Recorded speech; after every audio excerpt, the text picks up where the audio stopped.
Hello दोस्तों, आज के इस वीडियो में हम लोग देखने वाले हैं बी साइलेंट लेटर कब रहता है। कोई भी इंग्लिश वर्ड यदि आता है तो उसमें अगर बी आता है तो कब बी को साइलेंट रखने देना है, कब नहीं बोलना है। तो इसके रूल को आप लोग जानेंगे तभी अच्छे से अंग्रेजी को पढ़ पाएंगे। तो आइए इसको समझते हैं रूल 1 को।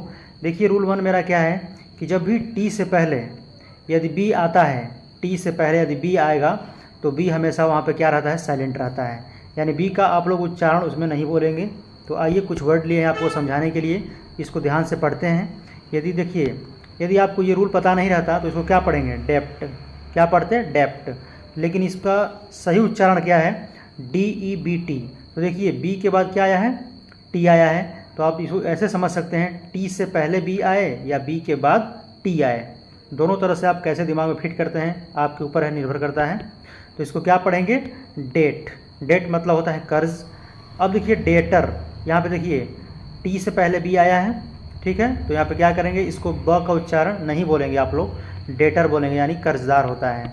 अगला जो वर्ड है हम लोगों का डाउट, DOUBT। तो देखिए फिर टी से पहले बी आया है तो इसको डाउट नहीं पढ़ते हैं, डाउट। डाउट यानी संदेह। उसी तरह से आपका हो गया डाउटफुल, ठीक है। तो देखिए बी के बाद टी आए या टी से पहले बी आए, जैसे आप समझ सकते हैं, तो उसका बी का उच्चारण को नहीं बोलना है।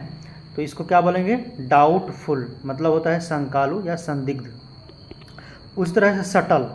सटल मतलब होता है जटिल या सूक्ष्म, जैसे SUBTLE। तो इसमें बी साइलेंट है। तो अभी तक ये आप लोग सीखे हम लोग। इसका और रूल है, देखिए ये इसका अपवाद है। जैसे देखिए यहाँ पे बी के बाद टी आया है लेकिन हम इसको पढ़ते हैं ऑब्टेन। ऑब्टेन मतलब होता है प्राप्त करना। तो मतलब अधिकतर वर्ड जो होगा, यदि बी के बाद टी आएगा तो उसमें बी को साइलेंट ही रखना है, ठीक है। आगे बढ़ देखते हैं। रूल नंबर 2 इसका क्या होता है, यदि एम के बाद बी आएगा तो बी साइलेंट रहता है। एम के बाद यदि बी आया तो बी क्या होगा, साइलेंट होता है। अब देखिए जैसे यहाँ पे लिखा है COMB, तो इसको कॉम्ब नहीं पढ़ेंगे, क्या पढ़ेंगे, कॉम। कॉम यानी क्या होता है, कंघा। उस तरह बॉम, बॉम यानी बम। यदि आपको ये रूल पता नहीं जिसको होगा, एम के बाद बी अगर आता है तो बी साइलेंट रहता है, तो उसको क्या पढ़ेगा, ये COMB, कॉम्ब पढ़ेगा, कॉम्ब, बॉम्ब। लेकिन ऐसे नहीं पढ़ना है, सही अंग्रेजी उच्चारण क्या है इसका है, कॉम। कॉम यानी कंघा, बॉम यानी बम। उसी तरह से आपका थम, THUMB, यानी एम के बाद बी आए या बी से पहले एम आए, जैसे समझ सकते हैं आप लोग। तो इसको क्या बोलना है, थम। थम ब नहीं बोलेंगे, थम माने अंगूठा। उस तरह से डम, DUMB, डम। डम यानी गूंगा। अगला है क्लाइम, CLIMB, क्लाइंब नहीं बोलेंगे, यानी कि बी को हमेशा साइलेंट कर देना इसमें। क्लाइम, क्लाइम यानी चढ़ना।